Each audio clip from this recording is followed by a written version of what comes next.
Welcome everyone to another episode of International Legal Scholars and Practitioners podcast. Today we have a real expertise in the field of international arbitration who is serving as a director of Tashkent International Arbitration Center, Ms. Diana Bayzakova. She is a leading expertise in the field in Uzbekistan. And thank you for coming and sharing your insights with us today. Thank you for having me. Thank you.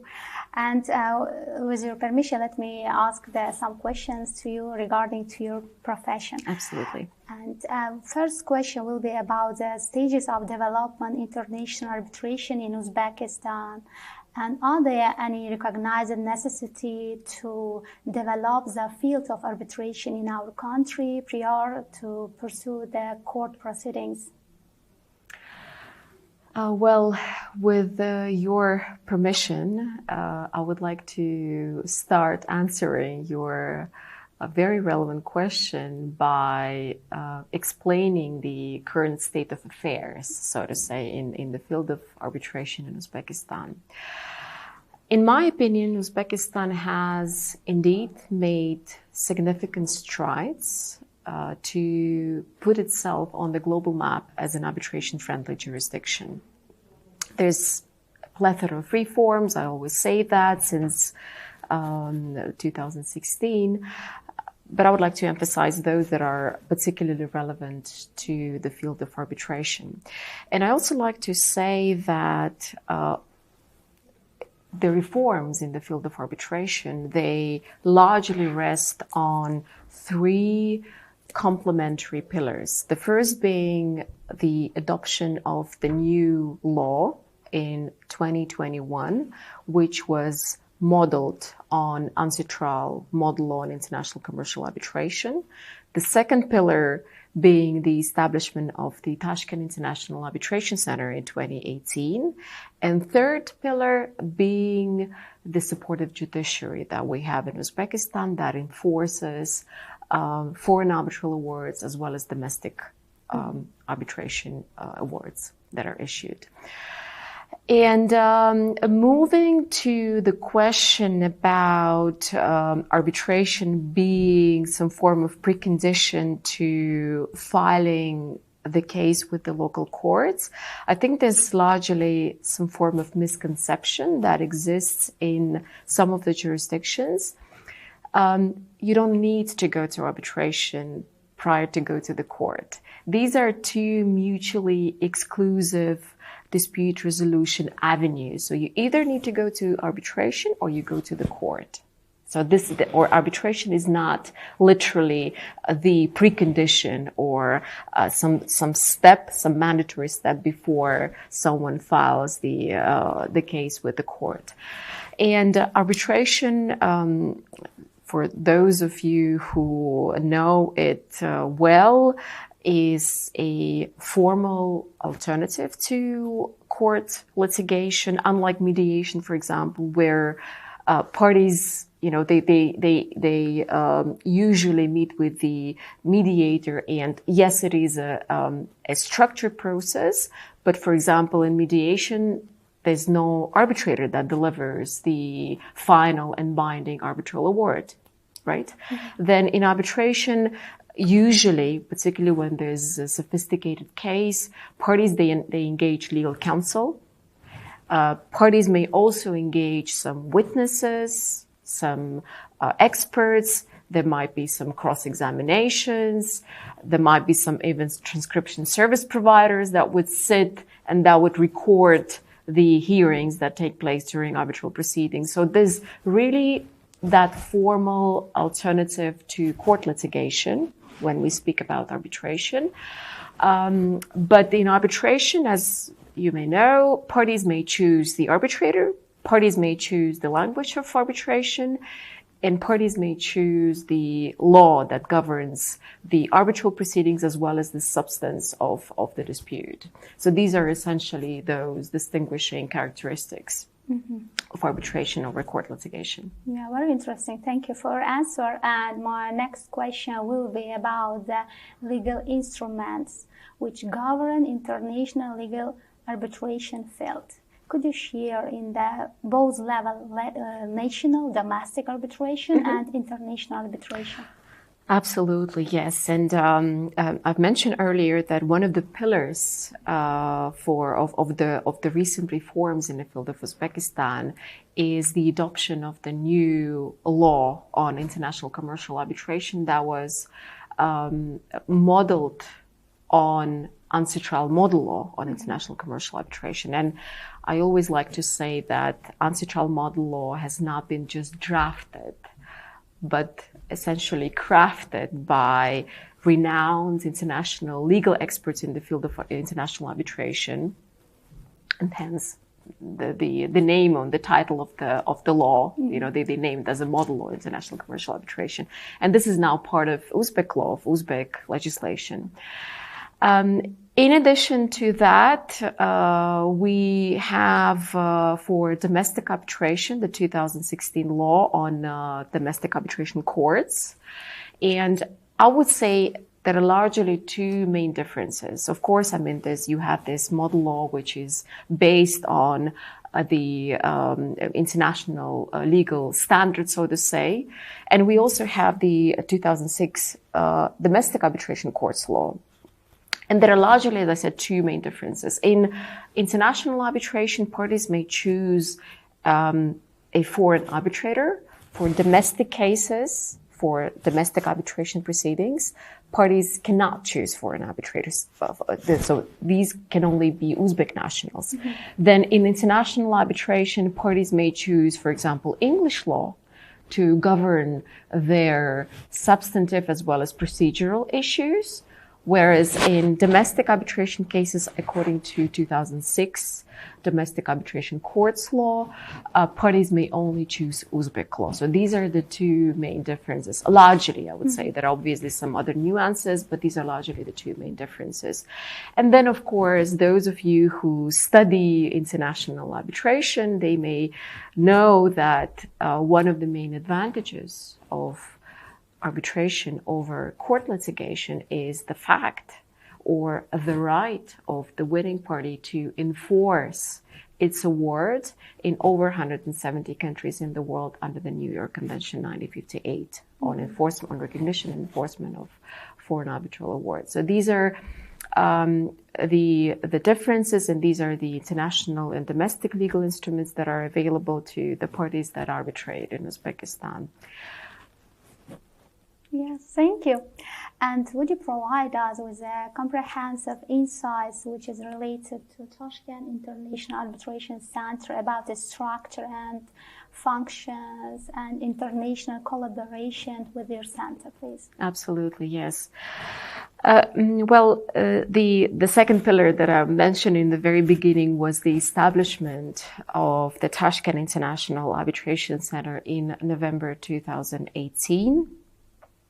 We have formally launched the center in April 2019, so we are a little over 4 years in operation, but we're fully functional. We're actively administering disputes, cases, and in fact, over the past several months, there was a dramatic increase in requests for arbitration from different parties. In terms of the structure of the center, I would like to emphasize that the cases are administered by our Court of Arbitration, which is an independent body within the structure of the center that is exclusively empowered to render decisions on, for example, the number of arbitrators when the parties have not chosen the number of arbitrators in their arbitration agreements. The Court of Arbitration also renders decisions on the appointment of arbitrators, then on certain jurisdictional objections that the respondents may raise before the arbitral tribunal. And the Court of Arbitration also scrutinizes the awards. So that scrutiny, this is some form of quality control that we at TIAC have, means that every draft award that is issued under the rules of the Tashkent International Arbitration Center must be checked and reviewed by our TIAC Court of Arbitration.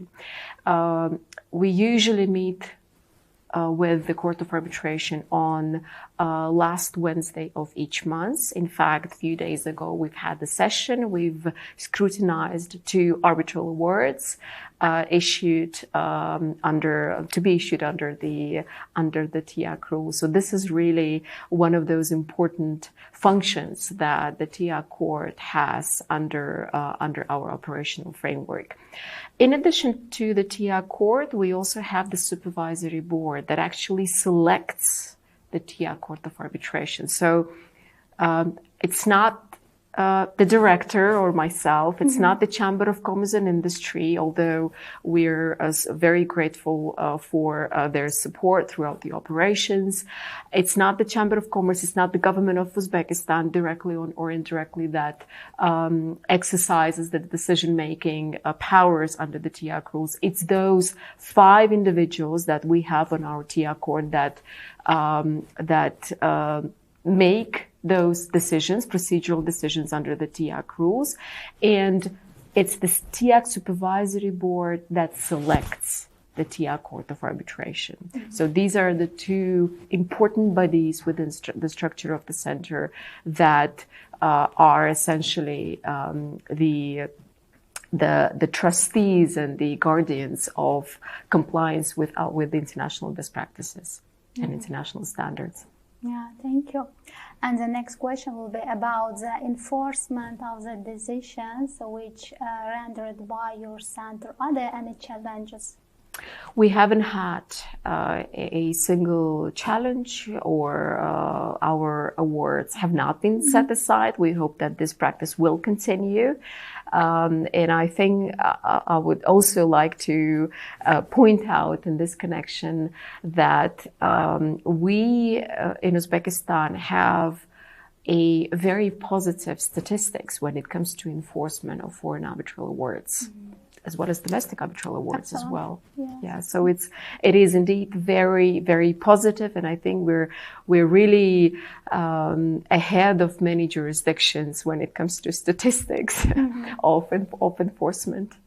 And what about that your decisions were subject to appeal? Are there any cases regarding this? No. As of today, 0 cases, and we hope that this practice will continue. Is third-party sponsorship is available in the Central Arbitration Center of Tashkent? We are proud that our rules of arbitration are indeed state-of-the-art framework for the resolution of the disputes. We have incorporated a number of important provisions in the latest edition of the TIAC rules 2021. And yes, indeed, third-party funding is part of the framework. So yes, it's possible to have third-party funding under in disputes administered by TIAC. Thank you. And regarding arbitration agreements, are there any essential points to ensure that its validity and effectiveness that parties should obey during the drafting their arbitration agreement? This is a very important and a very interesting question. And the reason is very simple. We see on numerous occasions where some prospective parties, they come to us with an arbitration clause that is so-called pathological, where it is not clear what kind of institution the parties have chosen, for example, whether it is TIAC or whether it is any other institution. They simply sometimes state in their arbitration agreements the arbitration court at the country of the plaintiff or of the claimant. And there are plenty of them, obviously. So in order to avoid these type of scenarios, we usually encourage our users and the parties to find and take the model or standard arbitration clause that is available for copy on our website. And you would see that we usually request the parties, in addition to stipulating TIAC as the arbitral institution or the rules of TIAC as the operational framework to govern the arbitral proceedings, we also request the parties to decide on the number of arbitrators. Otherwise, then there will be certain delays in procedures, because then we would have to, under the rules, invite both parties to agree on the number of arbitrators, and then obviously that takes some time. And then if they don't agree, then it is our TIAC Court of Arbitration that steps into the shoes of the parties and make that decision on their behalf if there's no agreement. Mm-hmm. But in order to avoid those delays, we usually request the parties to agree on the number of arbitrators in their arbitration agreement. We also request the parties to agree on the language of arbitration as well as the seat of arbitration. So these are the three main components of the standard arbitration clause that we usually request the parties to consider. Mm-hmm. Thank you. And while maintaining confidentiality, could you offer us a general overview of the cases which was settled by the Tashkent International Arbitration Center? Absolutely. And of course, I would be more than happy also to tell you a little bit about our statistics. As of today, we've administered nearly 60 requests for arbitration. Mm-hmm. And given that we're probably one of the youngest institutions in the world, I think the statistics and the caseload is good. So we're doing good in terms of attracting the interest from the disputing parties to come to us and to resolve their disputes under the TIAC rules. And out of those 60 requests for arbitration, all of them are international in nature, which means that at least one party is not from Uzbekistan. In 2020, for the first time in our history, we've received the first request where neither party was from Uzbekistan. The claimant was from Russian Federation and the respondent was from Singapore. And notably, in June 2023, we have received the first request for arbitration where one of the parties was the government entity of a completely different country, which means not Uzbekistan, of course. So I think this is another testament to the trust that various organizations as well as the governments of other countries have in TIAC as a neutral, unbiased, and internationally recognized institution. So we're happy that other organizations of in the entities, the government entities of other countries, they refer their disputes to us. Yeah, excellent job. And the next question, it's about how you select arbitrators to your center. Are there any requirements to them, and are there any differences between domestic and international arbitrators? Another very good question, and I think one of the important mandates that we as an institution have is the capacity building of our local arbitrators.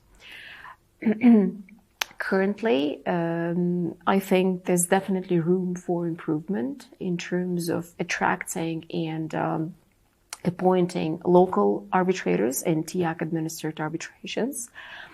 And we will be providing and conducting a number of trainings to local legal professionals in order to build their capacity and build their skills to get those appointments in TIAC arbitrations.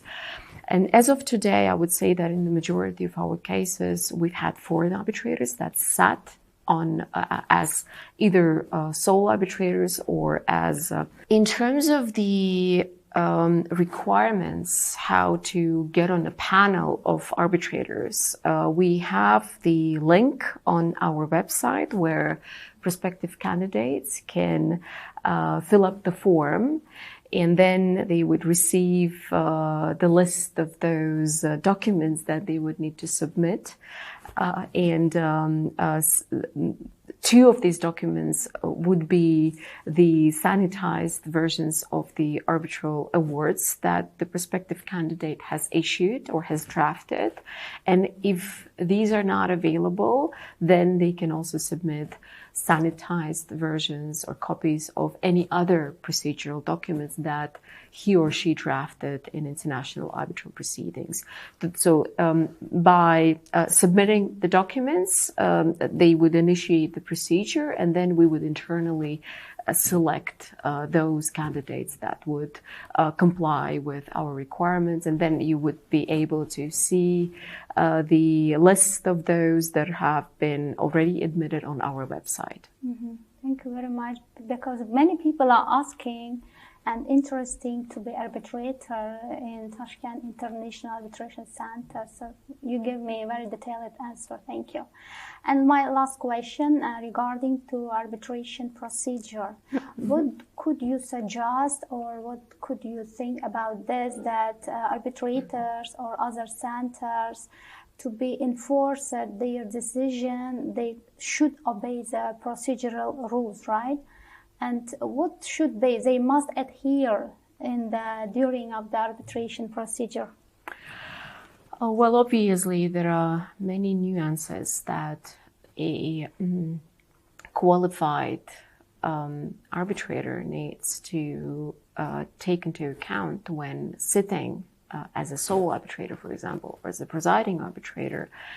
Important procedural difficulties that parties as well as arbitrators usually encounter include instances of lack of notifications of the respondent. For example, when there's non-participating respondent in arbitration, then it is really important for both institution as well as the arbitrator to take steps and to take and to have records of proper notification of the respondent. And those records can be many. It can be, we have a certain system that tracks the opening of the emails, for example. Then another method could be sending the notifications to the non-participating respondent by courier and having a receipt of delivery by the courier. Then obviously sometimes we as an institution, in an attempt to get in touch with the non-participating parties, we may make calls and record those attempts via certain procedural documents. But these are important and procedural steps that arbitrators need to take. And these are commonplace. So these challenges of non-participating respondent are commonplace and are almost in every jurisdiction and in every institution. Secondly, it is also important for a prospective arbitrator to cooperate with the institution, to stay in touch, for example, when there's certain deadline to get back to the institution with the draft of the arbitral award. For example, under TIAC rules, the arbitrator must provide the draft award to the TIAC Court of Arbitration within 30 days when he or she closed the proceedings. And it is important to do so within the time limit and sometimes even ahead of the time limit, so that the TIAC Court of Arbitration also has the time to scrutinize the award. As I told you, it is our standard and important quality control check that we have in place, and that we review each and every draft award that comes to the TIAC Court. And so that's another important aspect. Thirdly, again, sometimes the TIAC Court of Arbitration may have certain comments on the draft award, and it is also important for... Thank you very much for your invaluable insights and expertise in the field of international arbitration. Thank you very much. Thank you for your time and coming and sharing your experience in this field. And to conclude our today's podcast, it was international legal scholars and practitioners. I'm your host, Dr. Mokhinur. And stay curious, stay tuned, and see you in our next podcast episodes. Thank you.